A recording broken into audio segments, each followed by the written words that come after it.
Assalamualaikum warahmatullahi wabarakatuh. Alhamdulillah, Rabbil alamin. Allahumma salli wa sallim ala sayyidina Muhammadin Mistahi babi rahmatillah adada ma fi ilmillah. Salatan wa salaman daimaini bidawami mulkillah wa ala alihi wa sahbihi wa mawalah. Amma ba'du. Yang kami hormati, kami muliakan Ketua Pengajian atau Majelis Taklim Hidayah Bapak Ahmad Fauzan, dan juga para pengurus pengajian, lebih khusus orang tua saya juga, dan juga bincang-bincang saya atau tetangga-tetangga sekalian jamaah, adik-adik kami, dan para sesepuh kami. Alhamdulillah kita berkumpul di penutupan pengajian sementara, karena sudah sedikit lagi kita akan menyambut bulan suci Ramadan. Kita senang apa enggak kalau Ramadan? Alhamdulillah. Tanda-tanda orang yang dapat hidayah, dia akan gembira, senang, bahagia dengan datangnya bulan Ramadan. Sebagaimana Rasulullah SAW bersabda, orang yang gembira, senang, bahagia dengan datangnya bulan Ramadan, maka dia termasuk orang yang dijaga dan dijamin tidak akan disentuh api neraka. Man fariha bidukhuli Ramadan haramallahu jasadahu 'alan niran. Atau kama qala Nabi sallallahu alaihi wasallam, barang siapa yang gembira, bahagia dan senang dengan kedatangannya bulan Ramadan, maka dia akan dijaga dan diharamkan untuk masuk neraka, tidak akan disentuh api neraka. Karena dia gembiranya apa? Gembiranya bahwasanya Ramadan bulan ampunan. Insya Allah kalau orang gembira dengan Ramadan, maka dia diampuni dosa-dosanya. Alhamdulillah. Karena belum tentu umur kita panjang dan tahun yang akan datang ketemu lagi Ramadan, belum tentu.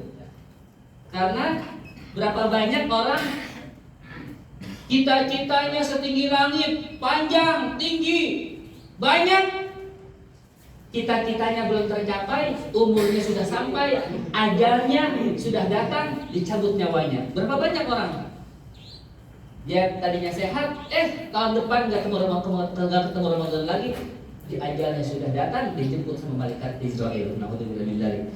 Dan ketahuilah, saking mulianya Ramadan yang akan datang, pengajian-pengajian ditutup sementara, karena bukan ngaji, bukan libur ngaji, tapi karena bertambahnya ibadah di bulan Ramadan, sehingga ngaji kita ditutup biar bertambah lagi ibadah kita di bulan Ramadan. Dengan apa? Dengan tarawih, dengan baca Quran, dengan banyakin zikir bangun malam, dan dengan ibadah-ibadah kita di bulan Ramadan yang semakin bertambah. Wabil khusus orang yang gembira dengan Ramadan, insya Allah dia akan menunggu-nunggu datangnya Lailatul Qadar. Apa itu Lailatul Qadar? Malam yang lebih mulia, lebih tinggi, bahkan lebih berharga, lebih utama daripada 1000 malam. Allah berfirman dalam Al-Quran, Inna anzalnahu fi lailatul qadr, wa ma adraka ma lailatul qadr, lailatul qadri khairun min alfi syahr. Apa itu malam Lailatul Qadar? Malam yang lebih mulia, lebih utama daripada 1000 bulan. 1000 bulan berapa tahun?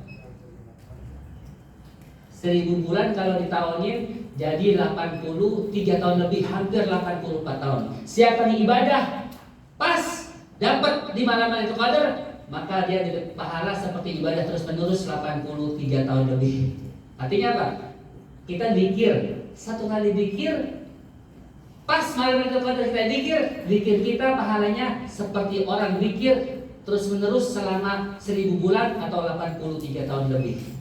Kalau kita lagi sholat, maka sholat kita dihitung seperti sholat orang yang sholat terus menerus selama 83 tahun lebih atau 1000 bulan. Berapa banyak orang umurnya pendek, pahalanya gede, pahalanya banyak karena mendapatkan malam Lailatul Qadar. Mudah-mudahan kita termasuk orang yang dapat malam Lailatul Qadar. Amin. Dan orang yang berpuasa Ramadan mendapat keutamaan masuk surga dari pintu Ar-Rayyan. Pintu surga ada banyak. Ada pintu duha, ada pintu Ar-Rayyan orang yang berpuasa, ada pintu dari baca Quran, pintu sedekah, banyak pintu. Tergantung kita nih, pengen dapat pintu yang mana. Tetapi orang yang puasa Ramadan dapat pintu khusus masuk surga melalui pintu surga namanya Ar-Rayyan. Rasulullah bersabda, "Inna fil jannati baban yuqalu Ar-Rayyan yadkhulu fihi as-shaimun la yadkhulu illa as-shaimun." Di surga sesungguhnya ada pintu yang namanya pintu surga Ar-Rayyan. Makanya ada orang namanya Royani. Rayyan itu pintu surga. Namanya Ar-Rayyan yang disediakan khusus yadkhuluna minhu shaimun, khusus untuk masuknya orang-orang yang berpuasa doang. Yang nggak puasa nggak bisa masuk. La yadkhuluna, tidak akan bisa masuk surga illa shaimun, kecuali orang-orang yang berpuasa Ramadan. Dan ketahuilah, orang yang puasa Ramadan kemudian dia taraweh, siang Ramadan dia berpuasa, malam Ramadan dia taraweh, artinya berpuasa dan menghidupkan malam Ramadan, dijamin semua dosa-dosanya diampuni. Man shoma Ramadan iman wa ihtisaban ghufira lahu ma taqaddama min dhanbi. Wa man qama Ramadan iman wa ihtisaban ghufira lahu ma taqaddama min dhanbi. Siapa orang yang berpuasa Ramadan tapi malamnya tarawih juga, maka seluruh dosa-dosanya dijamin dihapus dan diampuni secara sama Allah. Tidak ada dosa sedikit pun keluar Ramadan suci dari dosa. Jadi orang-orang yang puasa Ramadan sesungguhnya dia telah membakar dosa-dosanya dengan haus dan lapar. Jadi dosa-dosa kita tuh akan habis, kita bakar, kita hanguskan dengan lapar dan haus kita. Makanya puasa Ramadan tuh menghapus dosa sebelumnya. Seluruh dosa diampuni dengan Ramadan. Makanya Ramadan ila Ramadan kafaratun lima bainahuma. Ramadan ke Ramadan diampuni dosanya dengan berkat Ramadan. Dari Ramadan ke Ramadan itu diantaranya Ramadan sekarang ampuni dosa, setelah Ramadan yang lalu sampai Ramadan ini. Ramadan yang akan datang menghapus dosa dari Ramadan sekarang sampai Ramadan yang akan datang. Jadi antara Ramadan dan Ramadan seluruh dosa diampuni sama Allah dengan berkat puasa Ramadan. Tapi banyak orang yang puasa Ramadan nggak dapat ampunan. Kenapa? Karena puasanya tidak mendapat pahala. Berapa banyak orang puasa Ramadan, kata Rasulullah, berapa banyak umatku nanti puasa Ramadan tapi dapatnya cuma lapar sama haus, nggak dapat pahala, nggak dapat ampunan. Kam min shaimin, kata Rasulullah dalam sebuah hadis, kam min shaimin laisa lahul jazaa'u illa al-ju' wal 'atash. Berapa banyak orang yang berpuasa di Ramadan, berpuasa dapat haus, dapat lapar, panas, capek, lelah, lemes. Laisa lahul jaza', nggak dapat pahala, cuma dapat lapar, lemes, lesu, letih, lelah, penat, tapi nggak dapat pahala. Kenapa? Cuma dapat lapar dan haus. Ilal jiwalatos, nggak dapat pahala karena puasanya masih melakukan hal-hal yang membatalkan pahala. Betul dia nggak makan, nggak batal puasanya. Betul dia nggak minum, nggak batal puasanya. Betul dia nggak muntah dengan sengaja, nggak batal puasanya. Betul dia tidak bersebut dengan istrinya, nggak batal. Hal-hal yang membatalkan tuh banyak, tapi sesungguhnya bukan itu yang diminta. Selain kita menahan lapar dan haus, Allah minta kita puasa menjauhkan maksiat. Apa itu? Di antara 5 maksiat yang bisa menghancurkan pahala puasa, pahalanya zong, 0, cuma dapat lapar dan haus. Apa itu 5? Yang pertama, khamsun yufatirna shaim. Ada 5 perkara yang bisa menghancurkan pahala. Puasa kita nggak batal, tapi pahalanya 0. Apa itu? Yang pertama, al-kadhib, dusta, bohong, nipu, ngibul. Apalagi? Goroh. Yang pertama tuh, orang yang puasa masih bohong, hangus pahalanya. Yang kedua, An-namimah, ngadu domba atau provokasi. Yang ketiga, al-ghibah, ngomongin orang, gosip. Apalagi? Al-ghibah, kalau bahasa kita tuh ngerumpi, ngomenin orang. Orang yang sering ngomenin orang, komentar tentang orang, ngomongin orang, atau gibahin orang, itu selain pahalanya habis, gak ada pahala, dia seperti orang berzina. Dosanya tuh. Jadi dalam sebuah hadis, al-ghibah asyaddu minaz zina. Ghibah itu dosanya lebih besar daripada zina. Kok bisa? Karena ghibah itu kalau dia bertaubat nggak diampunin, kecuali kalau yang diomongin memaafkan dia dan dia minta maaf sama orang yang diomongin. Kalau zina, insya Allah taubat, Allah ngampunin. Kalau ghibah, taubat, Allah nggak ngampunin sebelum dia minta maaf dan dimaafkan sama orang yang dia ghibahin. Itu yang ketiga, al-ghibah. Dalam surah ayat Al-Quran Allah berfirman, wala yaktab ba'dukum ba'du ayuhibbu ayyakula lahma akhihi maitan fakarihtumuh.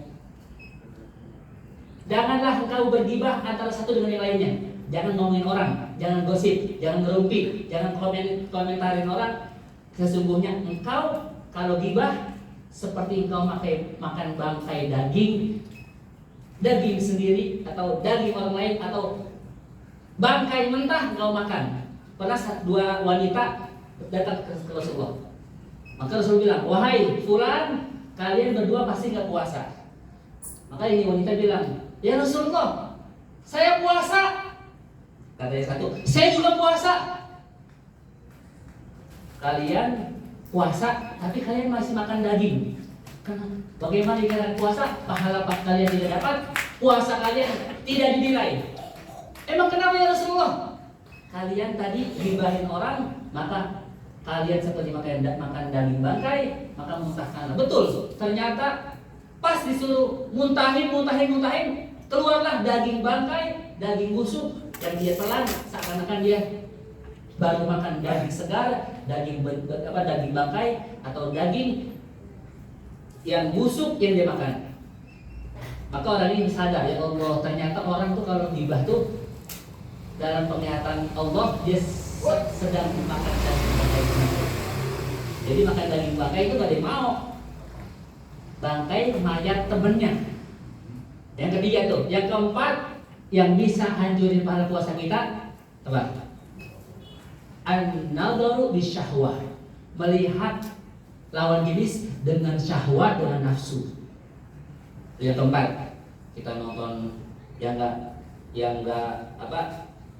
dilarang, melihat yang dilarang, melihat wanita atau melihat lawan jenis auratnya, lalu kita melihat dengan nafsu, kita tidak menghindar, melihatnya dengan sengaja. Beda melihat sama kelihatan.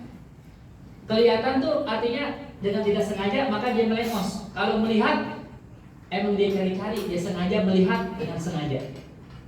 Makanya kalau kita melihat aurat langsung kita melengos atau kita buang pandangan kita dari hal-hal yang pandangan dosa itu. Itu yang keempat. Yang kelima, sumpah palsu. Demi Allah ternyata sumpahnya palsu. Seperti kita di pengadilan banyak tuh. Saya bersaksi dia gak membunuh, ternyata membunuh, CCTV-nya dibuang. Sumpah palsu. Banyak orang-orang di pengadilan sumpahnya palsu dengan sebab dibayar, disogok. Itu yang kelima. Jadi ada 5 tuh. Ingat-ingat. 5 sebab hilangnya pahala puasa. Yang pertama, berdusta atau berbohong. Yang kedua, gibah atau ngerumpi ngomongin orang. Yang ketiga, namimah mengadu domba. Yang keempat, melihat wanita dengan syahwat. Yang kelima, bersumpah dengan sumpah palsu. Itu ada 5. Jangan sampai kita lakuin kalau pahala kita gak pengen hilang. Orang yang gibah, orang yang bohong, orang yang melihat wanita dengan nafsu, orang yang namimah ngadu domba, cuma dapat lapar sama haus, pahalanya nggak dapat. Tapi wajib dia menahan lapar dan haus, karena itu kewajiban, nggak boleh dibatalin. Tapi orang yang gibah, orang yang namimah, orang yang bohong, kalau dia puasanya tetap wajib, tapi pahalanya nggak dapat dari Allah. Alhamdulillah. Mudah-mudahan kita termasuk orang-orang yang berbahagia dalam puasa kita, dan puasa kita diterima sama Allah, dan Allah pun mengampuni dosa-dosa kita. Allah memberikan kita malam Lailatul Qadar, malam yang lebih mulia, lebih agung, dan lebih utama daripada 1000 bulan atau 43 tahun lebih. Dan semoga Allah SWT mengampuni dosa-dosa kita dan semua keluarga kita, orang tua kita, dan Allah memberikan kita husnul khatimah indal maut, sehingga kita datang ke bulan Ramadan, Allah hapus dosa kita. Datang ke malam Idul Fitri, Allah pun memberikan kita kemenangan, kebahagiaan, kembali dengan fitri, kembali dengan fitrah, kembali dengan suci. Walafikum hadan Allah wa jama'i. Wassalamualaikum warahmatullahi wabarakatuh.